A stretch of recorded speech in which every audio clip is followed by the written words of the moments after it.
नमस्कार दर्शक बंधु ओडिया कथा चैनल रे आपण मानंकु स्वागत करुछि। आज आमे जानिबा तंबा पात्रर जल हितकर। तंबा बासन रे माटी पात्र भली अनेक स्वास्थ्योपकारी गुण रही। राति रे एक तंबा पात्र रे पानी भरी रखी सकाळे एही पानी पीवा द्वारा एथिरे तंबार किछि गुण आसी जाई थाए, जहा स्वास्थ्य पई भलो होई थाए। एहा बाद तंबा पात्र रे पानी संपूर्ण शुद्ध होई थाए।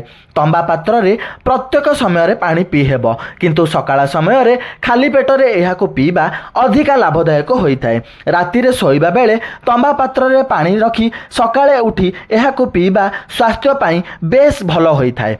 तंबा पात्र रे पानी पीबा द्वारा पेट संबंधी सब प्रकार समस्या दूर होई थाए। गैस, कोष्ठकाठिन्य और एसिडिटी रु मुक्ति मिली थाए।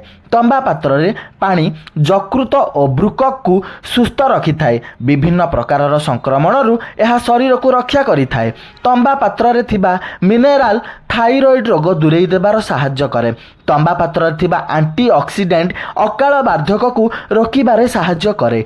एक अध्ययन रु जणा पड़िछि जे तंबा रे कर्कट रोग निरोधी तत्व रहिछि। तेणु तंबा पात्र रे पानी पीबा द्वारा कर्कट रोग को आरंभ रु रोका जाई परिबो। नियमित तंबा पात्र रे पानी पीबा द्वारा शरीर रे पीड़ा, आंठू गंठी बिंधा होई न थाए। तंबा पात्र रे अति कम रे 8 घंटा पर्यंत पानी रखी सही पानी को पीबा द्वारा एनीमिया और रक्तहीनता रोग को मुक्ति मिली थाए। शरीर रे रक्त शुद्ध करिबार काम करि थाए तंबा। एहार पानी पीबा द्वारा चर्म जनित रोग दूर होई थाए।